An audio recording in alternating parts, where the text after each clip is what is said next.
Blue Jay fans, I know I've been MIA a lot, and you guys can hear from my voice, it's not great. As you all know, I was in California, and I started to do videos there. I tried to do some there, but then it just got to a point where I was so busy during the day, and I was so tired when I got home, and it was just an incredible experience, and I just said to myself, you know what, I think it might have been time to take a break, and give myself that time to enjoy myself, right? And I did. Now, obviously, you can witness, but we're back. And you know that I'm not sounding great. And the nose doesn't look great. Last few days have been kind of rough for me. Checked, no COVID, so there's that. But still not feeling great, so I'll battle through this for you guys. Let's very quickly, go through the games that I did miss, and really more or less just the scores, and then go on this game today where the Jays get walked off 6-5. Monday, May 4th is the last game that I missed, or the first game that I missed. It was a 2-1 win over the Yankees. The Yankees at Rogers Center that avoided the sweep, but the story still continued, right? You're getting great pitching. You're not getting the offense, and it's ugly, right? It's ugly to watch. Then the Tuesday, I believe they had the lead against the Guardians, and they blow it. I believe it was Adam Simber blows it, and you lose 6-5 to start that series. You could have won back-to-back games, start feeling good again, but no. Then Friday gets postponed due to rain. Then Saturday goes out there and the Jays offense clicks early on, right? And, it wasn't that game. It was that game. Where they get the offense early and they start showing that was the Sunday game where the offense dried up like crazy. But Saturday, they start getting hits. They start getting the offense. We're starting to go, oh my God, they can finally hit. They drop an 8-piece. They win 8-3. They even up the series of 1 game apiece. Great stuff. But it's a second day of a doubleheader now. And they lose 8-2. Tripling wasn't good. The offense stunk. You're on the brink of now losing a series to the flipping Cleveland Guardians. And on the Sunday, you have the lead late. The problem is you had a 2-0 lead early, and you had the bases loaded with a guy on the ropes, couldn't find the strike zone. This stuff wasn't all that great early on in the game. I was able to watch a little bit of this game because we were able to stream it before we got out and about, because obviously 3 hours difference from 1:30 games, only 10 o'clock in the morning. We weren't ready to go yet. So I was able to watch a little bit of the first inning, but they couldn't capitalize. They couldn't break the game open against a guy making, his big league debut? They got the 2 runs, which looked great at the beginning. But when you have a chance to lay a beat down on this youngin early on, you do it. And they didn't. And they end up losing that game 4-3. I believe Adam Simber blew that game late. And you lose the series 3-1 to the Cleveland Guardians, and then you've lost 2 straight series. It's not looking good at all. Right? And then you go into today's game, right? You get the off day, the first off day of the season, it felt like, right? 30 games in 31 days, 20-odd straight games. You finally get off day. You go out there today, re-energized, and you have 2 3-run shots, including a walk-off 3-run bomb for Aaron Judge. And the Jays lose 6-5 in the Bronx at Yankee Stadium. Let's break down this game, though. First batter of the ballgame, George Springer.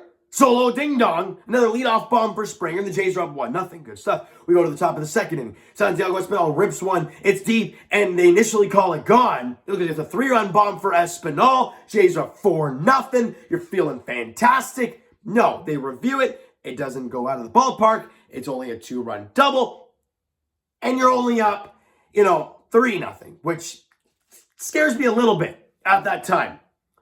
But still, you've got second and nobody out, right? You can bring the guy around, get that 4th run across. They don't do so.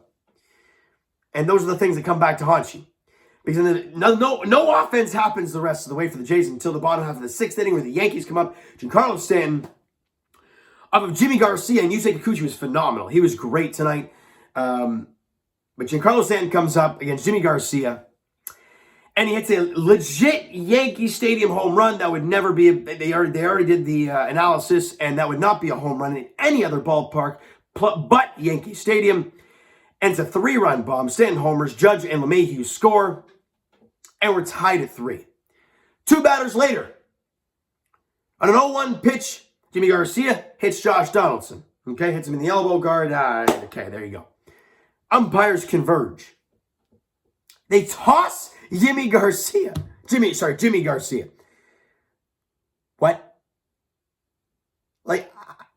I don't get it.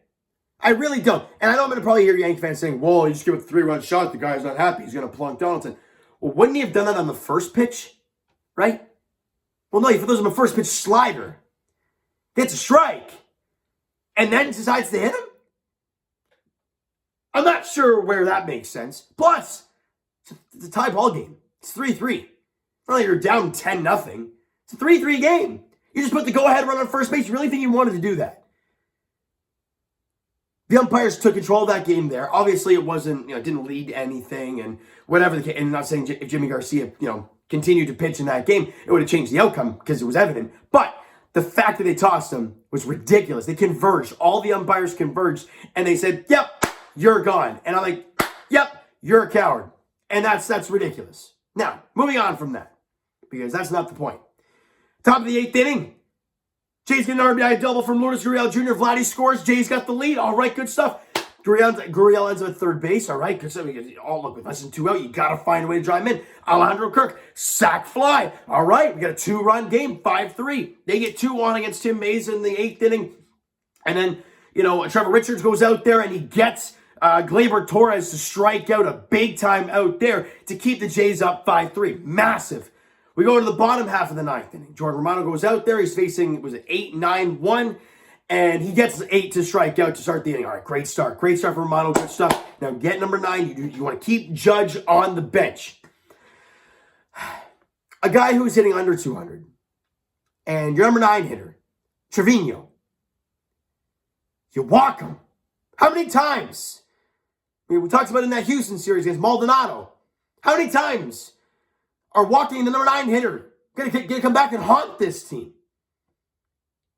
So he walks the number 9 hitter, Trevino. Bringing up DJ LeMahieu now, who's finding himself again. And then he walks him. And brings up Aaron Judge and throws him a slider. One of the pitch, the slider before it was pretty good. Down in the zone, got him to roll over it, ground ball, foul. Nice. Romano throws upper 90s fastball. Why in the world is he going back-to-back sliders? And he throws him one. And it was as much of a cement mixer as you could possibly have. You all know I was in San Diego, and I saw the Jorge Alfaro walk-off 3-run bomb. I was at that game, which was wild. It's almost as bad as that breaking ball. It was bad. An awful pitch from Jordan Romano. Not maybe, okay, fine. Maybe if we want to defend the pitch that he threw, like the kind of pitch, fine. But a hanger to Aaron Judge with the game on the line. And he gives a 3-run bomb.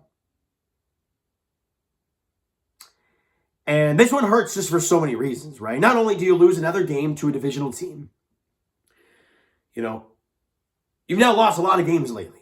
And in different ways. Right? The 8-2 loss to the Guardians, right? You had, Stripling wasn't good. Right? You lost 6-5 to the Guardians on Thursday. You lost another game, right? You go to 4-3, bullpen blows it. Today, bullpen blows it. It's like, man, if it's not the offense, it's the bullpen blowing it because Yusei Kikuchi was great. And I would usually clear my throat and correct myself there, but I can't. So I'm not going to bother. Let's go to the stats. Offensively, once again, though, you score 5 runs, it's great. But George Springer went 2 for 4 with a run, scored an RBI and a walk. He had a great night at the plate. Obviously, the solo bomb to start scoring off. The team only had 7 hits. They struck out 15 times. 5 runs is great. 15 strikeouts and 7 hits is just not going to cut it. It really isn't. Pitching-wise, Yusei Kikuchi was great. He got the couple runners on in that 6th inning. Unfortunately, the Yankee Stadium home run, both of those runs counted for him. But he went 5 1/3, allowed 2 hits, both hits in that 6th inning. He was no-hitting them at that point. 2 hits, 2 runs, struck out 7, and he walked 3. We talked about when he throws strikes, he can be so damn good. And he was battling his zone at some points in the game, but he found it, and he was overall very, very good with Yusei Kikuchi. This man has not had a break. Look at the teams he has pitched against this year. It's all good teams. It's crazy. Jimmy Garcia didn't get it out. Obviously gave up the home run, hit a guy, and got tossed.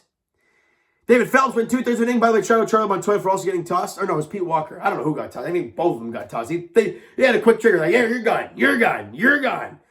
Phelps went 2/3 of an inning. Adam Simmer, after blowing the game against the Guardians, went a clean inning of work. Struck out a guy, gave up a walk though, but clean job. Tim Mayza went 2/3 of an inning, allowed 1 hit, 1 walk. And again, those are tough innings, right? Because you looked ahead to that 9th inning. If he didn't allow any base runners, you would have had 7, 8, 9 to start that inning. Or it might have been even 6, 7, 8, which would be a lot better than if they got 1 base runner on, you're facing Judge, right? And that's the last thing you wanted to see, but he couldn't get out of it. Richards went out there, though, and did his job, got out of the 8th inning, got Gleyber Torres on a nasty changeup, so great job from him. But then Jordan Romano clearly didn't have his stuff. A third of an inning, allowed 1 hit, 3 runs, a strikeout, and he walked 2. He was not very good today, and that is very evident. But all I can say right now is on to the next one, because what's me sitting here moaning and groaning about this team gonna get us? Nowhere. It's just not.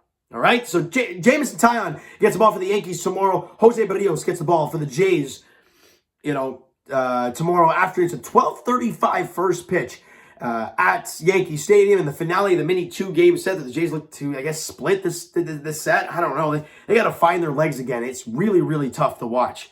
As of late for the Toronto Blue Jays, but they'll find it. Again, it's only early May, but these losses against divisional teams, especially the Yankees, who are kind of running away with the division as of right now, it's tough to watch. It really is. All right, so you know what, guys? That is going to do it for this one. If you enjoyed the video and did not enjoy the game to this, if you did not enjoy the video, or if you, holy smokes, what just happened there? If you liked the video but not the game today, smack the like button. Appreciate that. Hit the subscribe button. You guys not already. Comment down below thoughts on the video, thoughts on the game, what you like, what you not like from today's game. For the Toronto Blue Jays, the Twitter link is down below, so follow, send me a DM to like great stuff. The Instagram link is also down below, so follow up there if you guys have not done so already. And I will talk to you guys Leafs edition. I wanted to do that first, but I'm like, let me just get this Jays nonsense out of the way, and that's why I'm doing this first. Leafs edition very shortly is, wow, what a game at Scotiabank Arena tonight between the Leafs and Lightning as the boys, I don't want to say it again. They pushed Tampa to the brink, but we've seen this before. I'll talk very shortly, Leafs edition. And as for the Toronto Blue Jays, they play the finale of the mini 2-game set against the New York Yankees tomorrow afternoon, 12:35 first pitch there at Yankee Stadium. Jose Berrios, Jameson Taillon is the pitching matchup. Thank you guys so much for listening and watching. I hope you enjoyed the video and not the game today. We'll talk to you guys then.